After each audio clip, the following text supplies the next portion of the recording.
Hello जय सिया राम दोस्तों। एक बार एक बूढ़ा सा आदमी लगभग 70 साल के आसपास का उसने भगवान श्री शंभू बाबा के दर्शन के लिए बाबा श्री केदारनाथ धाम की यात्रा शुरू की अपने घर से। उसका उसकी यात्रा का जो डिस्टेंस था उसके घर से काफ़ी दूर था, मतलब एक स्टेट से शायद दूसरे स्टेट जाना था उसको। जैसे कि उत्तर प्रदेश से मान लो उत्तराखंड में बाबा श्री केदारनाथ जी का धाम है, वहाँ पे दर्शन करने वो निकला। 70 साल की एज में पैदल वो जो बूढ़े बाबा थे वो निकले बाबा श्री केदारनाथ धाम का दर्शन करने के लिए। उनके अंदर वो जो जिज्ञासा थी, जो मतलब एक भूख थी भगवान श्री बाबा केदारेश्वर महादेव जी के दर्शन करने के लिए।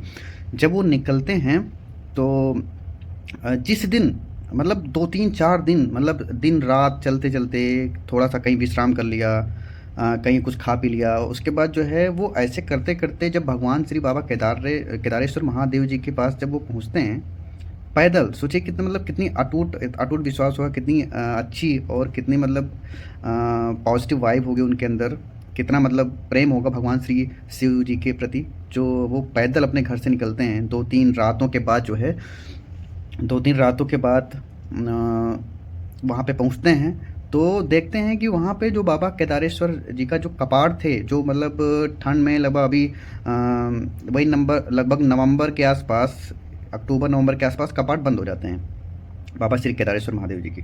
तो वो जिस दिन पहुँचते हैं उसी दिन बाबा केदारेश्वर महादेव जी के कपाट जो है उस रात में वो बंद हो जा रहे थे, मतलब बंद हो गए थे। जब बंद हो रहे थे तभी उसी वक्त वो पहुँचते हैं। तो वो जो मंदिर के पुजारी थे, मतलब उनकी ये एक भूख, तो सोचो कि मतलब ये बहुत बड़ी बात होती है दोस्तों की जो है पता है कि एक जो भक्ति होती है, मतलब अपने जिसकी भी आप पूजा करते हो, जिसके भी आप स्मरण करते हो, जिस भगवान की आप पूजा करते हो, उसके प्रति जिसके दर्शन के लिए चाहे आप भगवान श्री कृष्ण जी की उपासना करते हैं या किसी की भी पूजा करते हो आप, तो मतलब एक वो भक्ति उस लेवल पे, मतलब कि उनके लिए मतलब तुम उनके दर्शन के लिए आप पागल हो जाओ, मतलब पागल से मतलब उनके बिना, जैसे कि इतनी मेहनत करके वो बूढ़े बाबा जी वहाँ पहुँचे थे और वो मतलब उनके अंदर वो जो भूख थी, उनके दर्शन पाने की, उनको देखने की, उनके एक झलक पाने की, वो नहीं मिल पाने की वजह से वो बहुत मतलब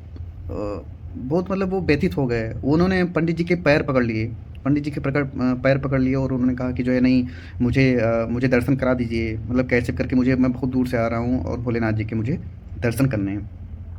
तो पंडित जी ने बोला कि देखो भाई, हम अभी अब किसी भी तरह से दर्शन, जो उनकी जो कपाट बंद होने के बाद उनकी जो पालकी थी वो जा रही थी, मतलब भोलेनाथ जी को एक तरह से उनकी पालकी को ले जाया जाता है, क्योंकि वहाँ पे बर्फ़ वगैरह जो है जमने लगती है, कोई दर्शन करने के लिए, मतलब वहाँ पे बर्फ़ गिरने लगती है, बर्फ़ इतनी गिरती है कि वहाँ पे दर्शन करने के लिए कोई जा नहीं पाता। तो वो कपाट बंद हो गया, तो वो उन्होंने बहुत कोशिश करी, बहुत रिक्वेस्ट करी कि जो है प्लीज़ मुझे जो है उन्होंने पैर पकड़ लिए पंडित जी के। पंडित जी नहीं माने और वो जो है पंडित जी ने कहा कि अब नहीं हो सकता है। और कपाट बंद होने के बाद, क्योंकि वो ज्योतिर्लिंग में से 12 ज्योतिर्लिंग में से एक बाबा केदारेश्वर महादेव जी का जो धाम है वो, तो वहाँ पे मतलब इतना तो वो टेम्परेरी तो होता नहीं है कि भाई चलो ठीक है, एक इंसान बच गए हैं तो चलो ठीक है, इनको दर्शन करा के ही जो है बंद करते हैं ना, ऐसा तो होता नहीं है कि मतलब बाबा जैसे ऐसा तो मतलब ज्योतिर्लिंग है तो वहाँ पे कुछ ना कुछ तो भाई जो नियम है, वो जो रूल है, ऐसा तो है नहीं कि कोई एक बंदा चाहे जो कोई भी आ जाए, तो मतलब ऐसा कैसे पॉसिबल है। तो उन्होंने बोला कि जो है नहीं हो पाएगा। तो पालकी वो चली गई, भोलेनाथ जी की पालकी जो है चली गई। पंडित जी ने स्ट्रिक्टली जो है मना कर दिया कि नहीं, ये छोड़ो, जो सिक्योरिटी गार्ड्स थे उन्होंने छुड़ाया उनको, और छुड़ा के मतलब वो लोग चले गए। मतलब केदारेश्वर महादेव जी के दर्शन वो बूढ़े बाबा जी नहीं कर पाए। अब वहाँ पे क्या हुआ कि अचानक से मतलब जब सब लोग चले गए तो वो बूढ़े बाबा जी मतलब रो रहे थे, रात काफ़ी हो गई और वहाँ से वापस पैदल आना बाहर, मतलब किसी मतलब जगह पे रुकना, और थोड़ा सा वो इतना इतना मतलब वो व्यथित हो गए थे। मतलब जाहिर सी बात है, अगर भक्ति उस लेवल की हो जाती है, मुझे ऐसा लगता है कि अगर भक्ति उस लेवल की हो जाती होगी, जब भगवान के दर्शन करने के लिए इतना आप बेताब होते हो, इतना पागल होते हो, इतनी भूख होती है, तो जाहिर सी बात है वो इतना टेंशन में थे कि मतलब वहीं पर रुक ही गए वो वहाँ से जा नहीं पाए, इतना टेंशन में, इतना मतलब उसमें वो इतना वो मतलब दुख हो गया, तो वो रो रहे थे, इतना रोने लग गए वो कि वहाँ पे उतनी तकलीफ़ में वो वहाँ से वो धाम को छोड़ के जा ही नहीं पाए। रात हो गई, काफ़ी मतलब बर्फ़ गिरने लग गई, इतनी बर्फ़ गिरी कि मतलब वहाँ पे ठंड भी बढ़ गई रात में। वहाँ पे जब कपाट बंद होते हैं तो दर्शन मतलब वहाँ पे बर्फ़ ज़्यादा गिरने लगती है और ठंड भी बढ़ जाती है। रात के समय तो वैसे भी दर्शन करने के वक्त भी बाबा केदारेश्वर महादेव जी के जो धाम है वहाँ पे बर्फ़ वैसे भी गिरती है, बर्फ़ वगैरह गिरती रहती है। मौसम काफ़ी मतलब वो होता है, अनसर्टेनिटी वहाँ के मौसम, वहाँ क्लाइमेट में जो है काफ़ी अनसर्टेनिटी होती है, ऐसा सुनने में आता है। तो वहाँ पे वो रो रहे थे, वो बैठ के रो रहे थे। रात हो गई काफ़ी और ठिठुर रहे थे ठंड में, उनके पास कुछ था भी नहीं। रोते रोते मतलब इतना रो रहे थे, बिलख रहे थे वहाँ पे कि मतलब अच्छी मतलब बहुत पीक लेवल की उनकी भक्ति थी। उस समय पे और बढ़ गई होगी कि जो है वो रो रहे थे, उनका रोना बंद नहीं हो रहा था। तो लगभग रात में 10-11 के आसपास जब रात बढ़ी तो एक एक मतलब एक संत संत के वेश में कोई थे, मतलब वो आए संत जी के वेश में। एक कोई थे वहाँ के जो पुजारी टाइप लग रहे थे, वो मतलब अचला वगैरह पहन के और हाथ में एक कमंडल लेके और कंबल ओढ़े और मतलब त्रिपुंड लगाए हुए वहाँ पे आए, उनके सामने आए। उसी रास्ते से वो जा रहे थे तो वही रो रहे थे, रोता हुआ देख के ये आए। तो इनसे पूछा कि आप कहाँ पे यहाँ क्या कर रहे हो? तो वो उन्होंने कहा कि हम बाबा श्री केदारेश्वर महादेव जी के दर्शन करने आए थे और मुझे लेट हो गया, कपाट बंद हो रहे थे। मैंने पंडित पुजारी जी से बहुत रिक्वेस्ट करी कि हमें दर्शन करा दीजिए, वो माने नहीं और वो जो है हमको मुझे धक्का दे दिया गया और मुझे दर्शन करने थे और मैं उन्हीं के लिए रो रहा हूँ। मुझे जो है दर्शन करना था, मुझे दर्शन करना, मैंने काफ़ी कोशिश करी, वो दर्शन उन्होंने नहीं करवाया। तो उनका रोता हुआ देख उन्होंने मतलब वो जो संत जी थे, उन्होंने अपना कंबल उनको उड़ा दिया और और अपना कमंडल उनको दिया। अपना जो कमंडल उन्होंने हाथ में ले रखा था उन्होंने उनको दिया और कहा कि तुम परेशान मत हो, तुम्हें मैं दर्शन कराऊंगा तुम्हें और तुम्हें कुछ करने की ज़रूरत नहीं, बस ये कंबल अपना ओढ़ लो, ओढ़ के यहीं पे सो जाओ। इसमें कमंडल में भोजन है और तुम ये भोजन कर लो, भोजन करके और तुम अभी सो जाओ। मैं अपने तरफ से मैं तुम्हें दर्शन कराऊंगा और तुम टेंशन मत लो, मैं खुद आके सुबह जो है तुम सुबह यहाँ पे दर्शन करोगे। उन्होंने ये बोला कि हम खुद तुम्हें दर्शन कराएंगे सुबह, आप यहाँ पे भोजन करके लेट जाओ। कंबल दे दिया अपना। और वो पंडित जी अच्छा, वो उनको बड़ा सुकून मिला कि वो उन्होंने कहा है तो दर्शन सुबह होगा ही, जाहिर सी बात है। वो उन्होंने क्या किया कि वो कंबल भोजन किया उन्होंने, बूढ़े बाबा जी ने दर्शन वो भोजन करने के बाद वो उस कंबल को ओढ़ के सो गए। सुबह जब हुई तो वो भोलेनाथ जी की जो पालकी थी, भोलेनाथ जी की जब सुबह हुई, हल्की धूप आई, बड़ी सो के उठे तो भोलेनाथ जी की पालकी सामने से आ रही थी। उन्होंने जब आँख खोली तो भोलेनाथ जी की पालकी उधर से आ रही थी और हर हर महादेव, जय श्री केदार जी के मतलब जयकारा लगाते हुए लोग आ रहे थे। और वही पंडित जी जिनके इन्होंने पैर पकड़े थे वही आ रहे थे। तो इन्होंने उनसे बोला कि जो है ये उनके सामने आए गुस्से में, इन्होंने गुस्से में उनके सामने गए। ये उन्होंने कहा, पंडित जी से बोला कि पालकी सामने खड़े हो गए। उन्होंने कहा कि आपने तो बोला था 6 महीने बाद कपाट खोलेंगे और आप बोल रहे हो कि जो है नहीं 6 महीने बाद कपाट खोलेंगे। आज आप दूसरे दिन ही आ रहे हो, आपने हमसे झूठ क्यों बोला? तो उन्होंने पंडित जी ने कहा ये पागल है क्या?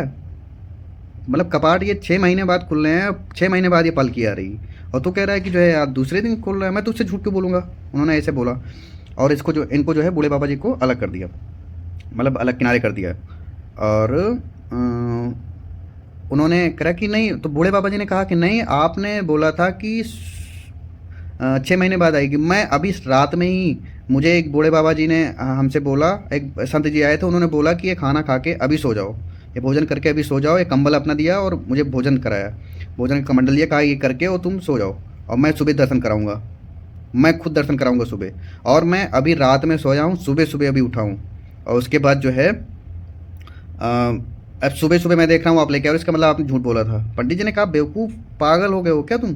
और मैं 6 महीने बाद लौट रहा हूँ, 6 महीने बाद यहाँ पे मैं खुद पाल के लेके आ रहा हूँ और कैसी बेवकूफ़ वाली बातें कर रहे हो? तो पंडित जी को लेकिन ये चीज़ समझ गया कि वही संत जी आए थे, कंबल इनको दिया, इनको भोजन कराया, भोजन का कमंडल दिया और वो जो है पंडित जी लेकिन ये चीज़ समझ गए। और पंडित जी, हालांकि वहाँ पे जो बूढ़े बाबा जी थे वो सबसे पहले वहाँ पे थे, ऑलरेडी थे, तो उनको वहाँ पे दर्शन हुए बोले वहाँ पे सामने उन्होंने जब कपाट खुले तो सबसे पहले उन्होंने दर्शन किए, लेकिन वो पंडित जी सोच रहे थे, पंडित जी जो अपने मतलब जो घी का लेपन, वो वहाँ पे जो शिवलिंग है, वहाँ पे जो शिला है भोलेनाथ जी की, उस शिला पे जब घी का लेपन किया जाता है, जब कर रहे थे तो पंडित जी रो रहे थे। पंडित जी रो रहे थे। पंडित जी ने पुजारी जी से भी कहा कि वो आपको भोलेनाथ जी आए थे, आपको दर्शन देने आए थे, भोलेनाथ जी आए थे, और तुम 6 महीने बाद सो के उठ रहे हो। एक रात नहीं सोई है तुमने, 6 महीने बाद तुमको भोलेनाथ जी ने सुला दिया था भोजन करा के, और 6 महीने बाद आप दर्शन कर रहे हो। तो आप जो है एक रात में नहीं सो के उठे हो, आप जो है 6 महीने। और वो चीज़ उनको बताते हुए लेपन करके रो रहे थे पंडित जी की कितनी अच्छी भक्ति थी इनकी, कि भोलेनाथ जी खुद इनको दर्शन भोलेनाथ जी का दर्शन इनको हो गया। और मेरे अंदर क्या ऐसी कमी थी प्रभु की, जो है मैं आपकी सेवा कर रहा हूँ यहाँ पे, आपकी दया से, आपके पास है, और मुझे आज तक दर्शन नहीं हुए। और उसको जो है अपने गले से लगाया, और और उनके पैर पड़ गए वो पंडित जो बूढ़े बाबा थे, कि मतलब ऐसा क्या था कि जो है मुझे आप कितने कितने मतलब भाग्यशाली हो कि आपको उनके भोलेनाथ जी ने दर्शन दिया। और वो लेपन करते हुए भोलेनाथ जी उस शिला पे, वो पंडित जी जो है रो रहे थे। तो ये होता है भोले, अगर आपकी भक्ति है तो भोलेनाथ जी, या आप जिसकी भी भक्ति करते हो, शिव राम कृष्ण जी की, मतलब किसी की भक्ति करो, माता जी की भक्ति करो, तो आपकी भक्ति में अगर अटूट विश्वास है, आपके भक्ति में खूब प्रेम है, आपके आपको अगर रोना आ रहा है, तो मुझे लगता है कि मतलब मैंने जहाँ तक संत महात्माओं के मुख से सुना है, वो बोलते हैं कि जो है आपको भोलेनाथ, मतलब वो भगवान आपको आपके पास आते हैं, आपकी वो मनोकामनाएं पूरी करते हैं, आपके लिए हर वो चीज़ करते हैं जो चीज़ आपको चाहिए होती है, जो आपके लिए अच्छी है, जो आपके लिए बेहतर है। बोलो हर हर महादेव, जय सिया राम। मिलते हैं नेक्स्ट वीडियो में। अगर आपको ये स्टोरी, ये कहानी आपको पसंद आई हो तो ये इस वीडियो को लाइक करिएगा, और चैनल को सब्सक्राइब करिएगा। मिलते हैं, ये मेरा पहला वीडियो है, पहली स्टोरी है, और मिलते हैं। अगर आप लोग का रिस्पांस अच्छा मिलता है तो ऐसी बहुत सारी भगवान शिव से भगवान शिव की कहानियाँ लेके हम आपके पास आएंगे। इसी चैनल पे लेके आएंगे, और चैनल को सब्सक्राइब कर लीजिएगा, और वीडियो को लाइक ज़रूर करिएगा अगर ये वीडियो अगर भोलेनाथ जी की कहानी आपको पसंद आई हो तो। मिलते हैं नेक्स्ट वीडियो में। Thank you so much. जय श्री राम।